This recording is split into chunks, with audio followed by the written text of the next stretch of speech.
Na na na na na na na na na na na na na.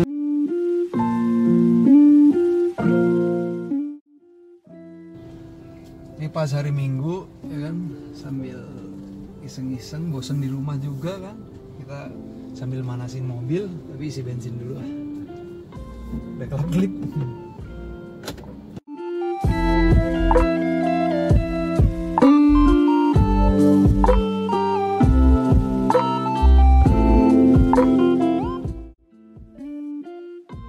Pengennya awalnya nulis kan, cuman kayaknya gue pengen sesuatu yang baru aja deh, jangan nulis lagi deh, tapi buat video aja, lebih cocok gitu. Mulai gue bisa bebas ngomong gitu.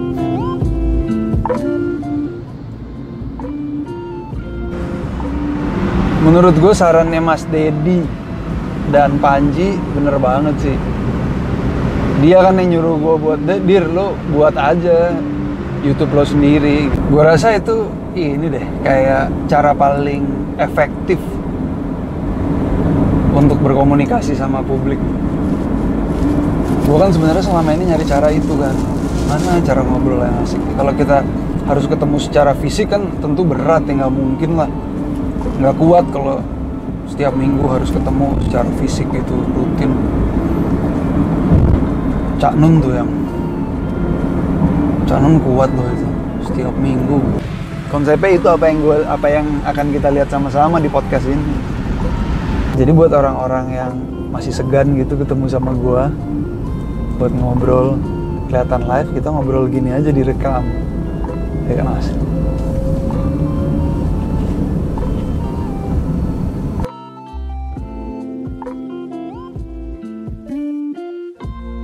Jogja keren ya. Emang Jogja tuh sesuatu. Selain bukan cuman karena orang-orangnya, tapi tempatnya juga. Lokasinya asik banget, ada pantai, bisa ke gunung. Desa-desanya orangnya asik-asik. Gue ketemu sama Asri sama Dik. Jadi kan awalnya Kebun Kumara tuh gue sama Sandra nyari inspirasi untuk kita bisa bikin sesuatu bareng-bareng kan. Nah, Sandra punya temen jadi kerja sama petani di Sleman, namanya Asri sama Dika. Sekarang udah punya anak namanya Bagas. Nah mereka itu yang ngenalin kita ke dunia social enterprise pertanian ini gitu loh.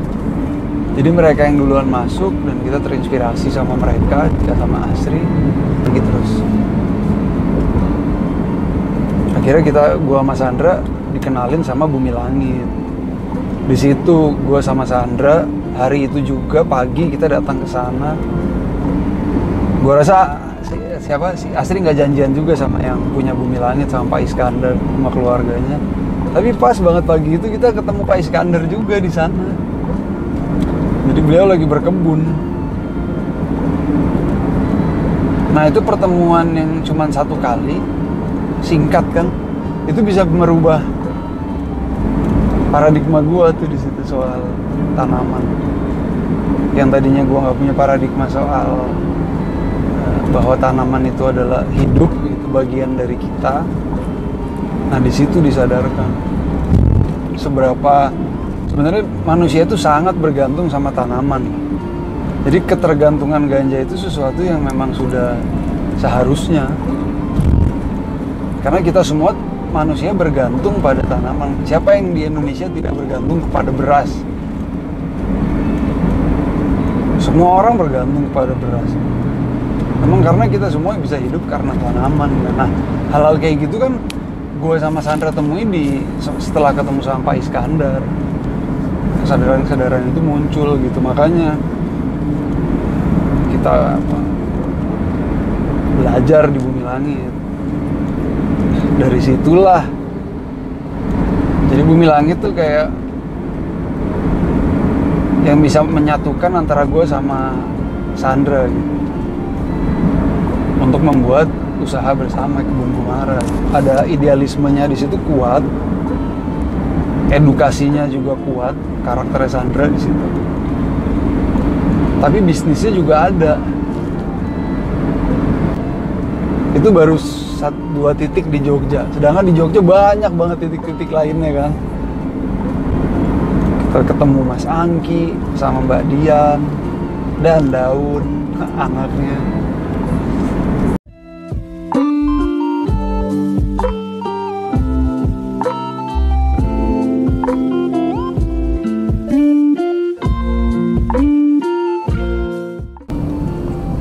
Asik loh itu orang lari di kota gitu ya.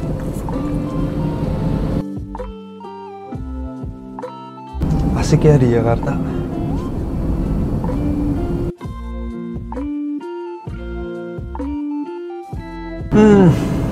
Gue masih belum bisa menentukan yang awal, tapi salah satu yang kepikiran gue di awal tuh Pak Jaya Suprana.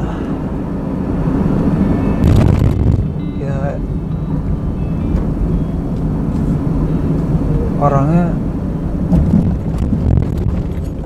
orangnya unik gitu loh. Pemikirannya dahsyat. Gara-gara awalnya tuh gua dikasih buku sama temen gua namanya Gary. Temen gua yang namanya Gary ini sekarang dia, singkat cerita ya dikit nih, teman kawan gua yang namanya, gua juga ini salah satu orang yang pengen gua ngobrol lagi nih di vlog gua nih. Karena gua gede bareng dia gitu ya SMA. Dan dia sekarang jadi pejabat di Lampung.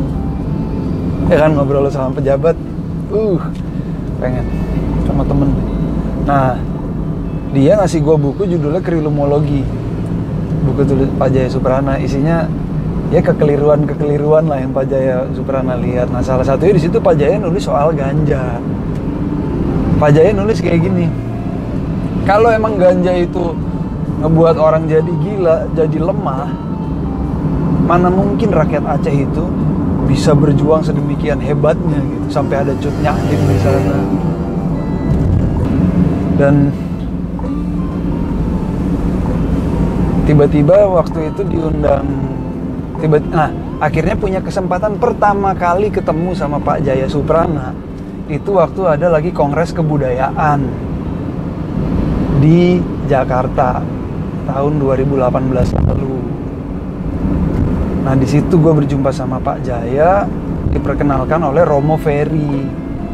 Romo Ferry adalah yang punya pendidikan alam, sekolah pendidikan alam di Bandung. Romo, beliau yang memperkenalkan gue ke Pak Jaya, perkenalkan ini Dira. Nah, gue sama Romo juga baru ketemu di situ, tapi Romo ngikutin Instagram, ngikutin YouTube, ngikutin cerita gue sama Sandra sebagai suami istri. Nah, di situ Romo bilang ke Pak Jaya, beliau ini pejuang ganja. Pak Jaya langsung excited mukanya. Wah, pejuang ganja gitu Pak Jaya. Excited banget gitu.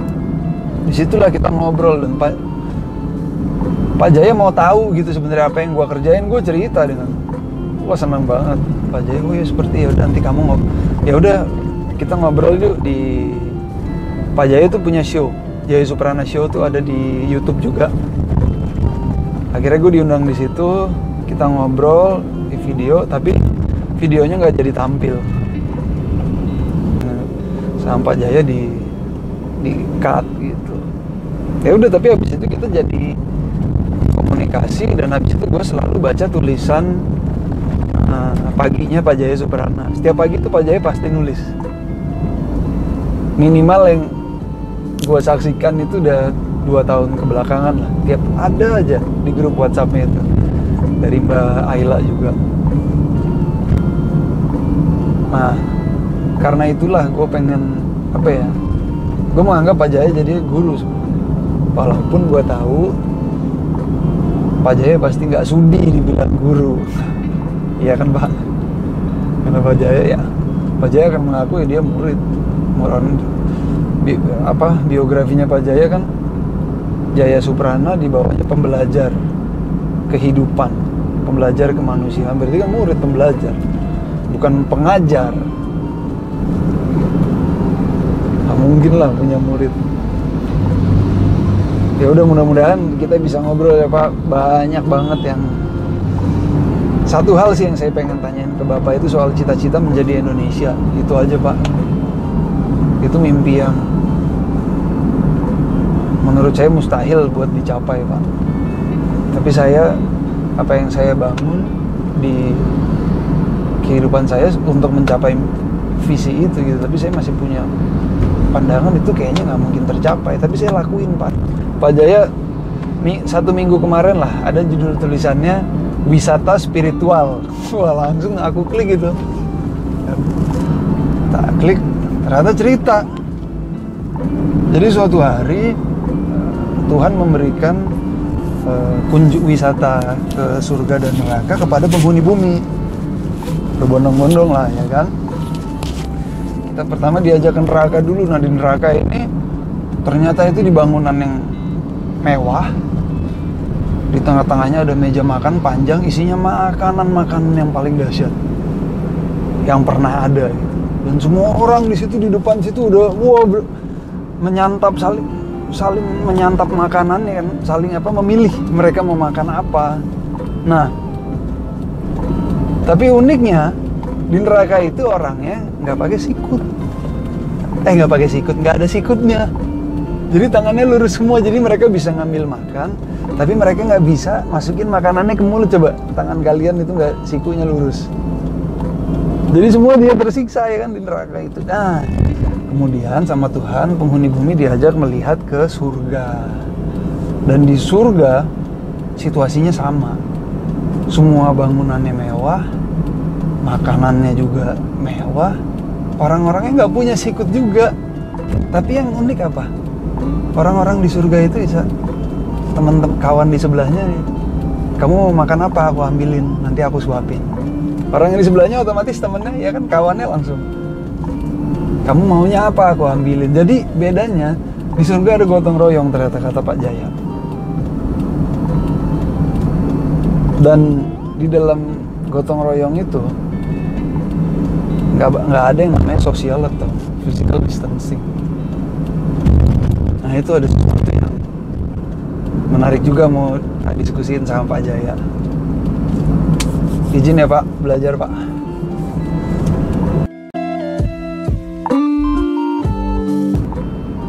Mas Angki, lewat Mas Angki, dari situ kenal Juki, dan ternyata emang cocok gua karena kita ya, gimana ya, sama-sama petani.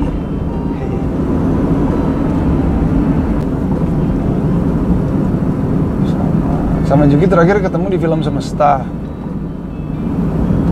Film Semesta itu dia waktu itu nonton premiernya di Jakarta bareng Monik, pacarnya. Nah waktu itu Mas Juki kesehatannya lagi nggak bagus, makanya gue lagi sering ngobrol sama Mas Juki. Mas Juki nanya kan, gimana soal kesehatan, tanaman-tanaman apa yang cocok, ya kan? Nah di situ kita mulai ngobrol, akhirnya ketemu juga. Ya udah semenjak itu ya kita berkawan sama Mas Juki. Begitu wabah pagebluk COVID ini, beliau menyadarkan gue lagi gitu soal kita harus menanam lagi nih. Karena kemarin sempat berhenti kan, maksudnya sempat berhenti itu karena gue pindah rumah. Karena pindah rumah, jadi di situ nggak ada kebunnya. Sekarang akhirnya sama Sandra, oh iya kita ayo berkebun lagi Yusan, ayo. Kita seneng nih, kita lagi mau berkebun lagi. Dan itu juga thank you Mas Juki. Asik. Dan gue pengen ngobrol sama Juki itu soal apa ya? Soal ketahanan pangan, asik kali itu. Tapi ya lebih ke inilah, lebih ke yang prinsip, yang personal kita aja, gimana kita nanam sekarang nih, seru sih. Aku pengen tahu Mas Juki di sana bisa nanam apa aja sih. Oke kan, sangat membantu. Nggak usah bantu kan? Gue lagi Gue kan ngikutin dua-duanya tuh, dari MU, Messi dari Barcelona. Sampai kalau ngomong pemain paling jago tetap Messi. Tapi kalau gue harus, misalnya gue bisa milih gitu jadi Messi apa Ronaldo, gue akan milih jadi Ronaldo. Karena dia main sama banyak orang, dia pindah banyak klub bola, artinya dia banyak banget belajar dari kebudayaan di tempat itu. Wah, gue rasa Ronaldo tuh kaya banget tuh orang secara ini ya, secara intelektual, secara permainan kelihatan kan kelasnya. Culture tuh gue bilang yang ngebentuk dia. Nah kalau Messi itu dia di satu tempat gitu, di Barcelona aja dia dewa karakternya. Tapi kalau milih gue lebih suka petualang, lebih ke petualangan sih.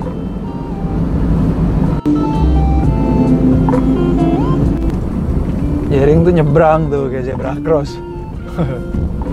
Ya udah pokoknya dia nyebrang aja, menyeberang dari mainstream gitu. Nah makanya gue pengen nyambung tuh satu frekuensi, dan Jering orang yang respect sama ganja. Respect, gue juga respect sama Jering.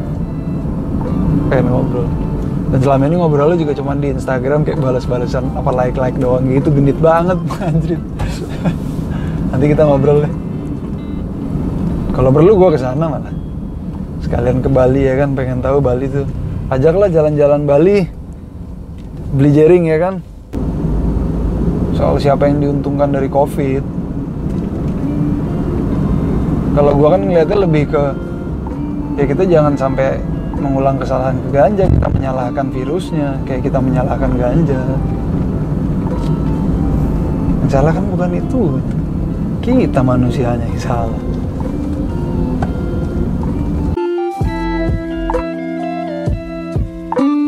Kita waktu itu cuma seneng bikin musik aja. Gitu, kita seneng bikin musik, kita ikutin lomba. Dan emang kita passion di musik gitu, kita seneng. Ya udah, tapi lama-lama ternyata kayak gini gitu. Kita semua malah jadi artis dengan cara yang masing-masing. Aduh. Rai, Asta, Nino. Dan kita semua penggemar bola. Kita semua penggemar bola, jadi seru gitu, masing-masing punya dukung. Gua sama Rai dukung MU, Nino dukung Liverpool, satu lagi Asta dukung Chelsea. Kita main Football Manager waktu itu, kita main Liga, wah seru banget. Sambil kita main Liga itu jadi gantian kan main Liga, satu laptop kan, yang bertiga lainnya bikin musik, rekaman gitu biasanya. Main jago sih, tapi emang mereka bertiga bikin lagunya sih gila. Maksud gua kalau Nino tuh ada Melayunya dapet dia. Tapi kalau Rai di situ gua ngeliat Michael Jackson awalnya. Gue kalau ngeliat musiknya Rai itu gue ingetnya Michael Jackson. Asik gitu loh, enak, keren, enak. Rai ketemu sama Nino. Nah Asta itu gimana ya gue ngejelasinnya ya, kayak dia ngulik musiknya gitu, teknis rekamannya, suaranya, detail-detailnya itu Asta keren. Makanya tuh jadi kan tuh waktu itu mereka, gue kebetulan aja ada di situ. Jadi kebetulan gue kebetulan ada di situ, bisa menyaksikan langsung, belajar langsung. Waktu itu keren emang. Ya udah deh. Dan asik kan kalau bisa ngobrol lagi bareng mereka.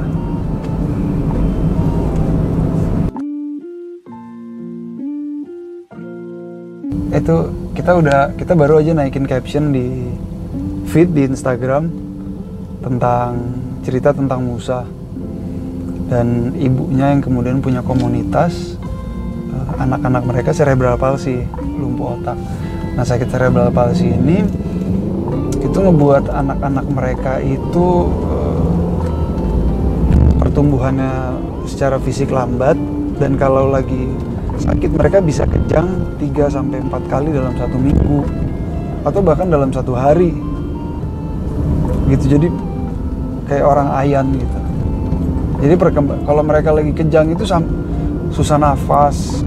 Mereka Musa berat badannya sekarang, Musa kalau nggak salah usia 17 tahun, berat badannya itu kurang lebih 30 kg. Kawan-kawan bisa bayangin kan, kayak gitu.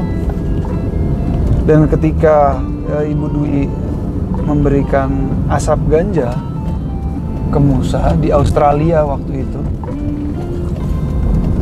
ternyata dalam waktu 1 bulan Musa itu nggak kejang sama sekali.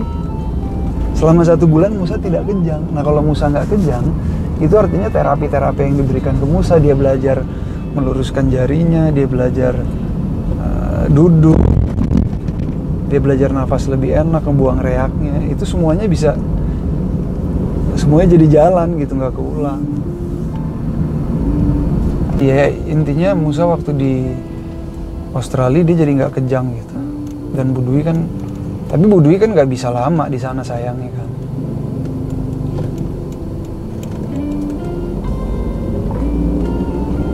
Karena Bu Dwi cuma 1 bulan di Australia kan, harus balik ke Indonesia. Di Indonesia Musa nggak bisa pakai lagi, dan yang terjadi adalah kejang-kejang lagi Musa gitu.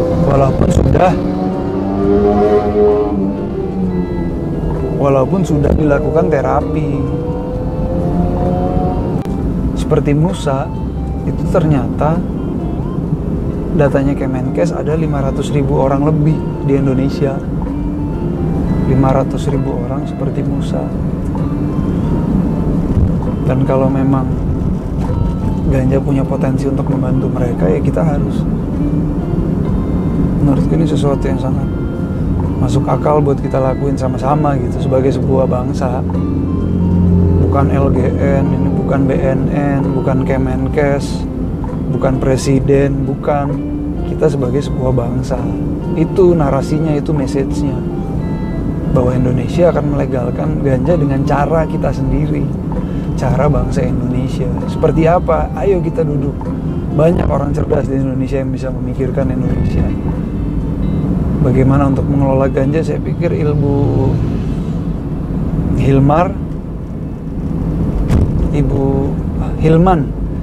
Hilman Jafara, Dika Asri, Pak Iskandar, Pak Toto Raharjo, saya yakin mereka bisa merumuskan bagaimana mengelola tanaman ganja gitu sesuai dengan cara kita gitu. Nah, itu perjuangan LGN tuh. Kita akan melegalkan ganja dengan cara kita. Caranya bangsa Indonesia.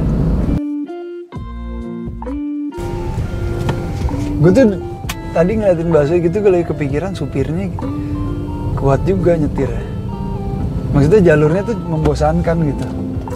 Dia kan akan nyetir jalurnya itu aja, tiap itu harus berhenti. Nah, makanya kadang-kadang sampai berhentinya kok nggak enak banget sih, nyetirnya kayak kasar gitu loh. Gue ngerasain kalau busway itu nyetirnya kasar. Sebenarnya cuman karena kita di Jakarta udah terbiasa, ya sih kita bisa mengikuti gitu. Cuman kalau lebih halus kan enak gitu. Toh busway nggak ada yang dikejar kan, dia jalanannya juga sepi. Mestinya lebih santai nyetirnya gitu. Jadi yang bikin orang kita kerasa nggak enak di mobil kan karena perasaan tergesa-gesa itu kan. Bisa nggak kalau kita lagi macet kita menikmati macet? Bisa dong. Kalau kita menikmati macet berarti macet bukan masalah dong. Jadi masalahnya bukan macetnya sebenarnya, tapi masalahnya adalah orang tidak bisa menikmati macet.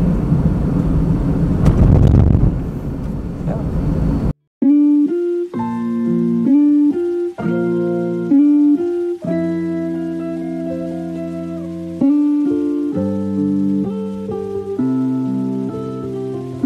Udah dong nonton. Tahu nggak apa yang gue kaget? dari video Nino sama Dian Sastro. Produsernya Deva. Deva nih udah lama kabur nih dia nih. Akhirnya ketahuan juga sama gue sekarang. Kayak gue mau ngobrol juga sama Nino sama Deva deh. Asik loh. Terus waktu, bener Deva yang itu lagi. Ada di video klip itu ada Deva, gue lihat. Deva, yoi. Ini kawan dari TK, Deva. Kalau Nino ketemu SMA, Deva dari TK. Nah ini Deva sama Nino, hancur. Pantesan jadinya gitu ya, wajar. Dan perut mulai memanggil, kita belok di sini, Selasih. By Dapur Mami. Kita mau makan domba muda. Subhanallah.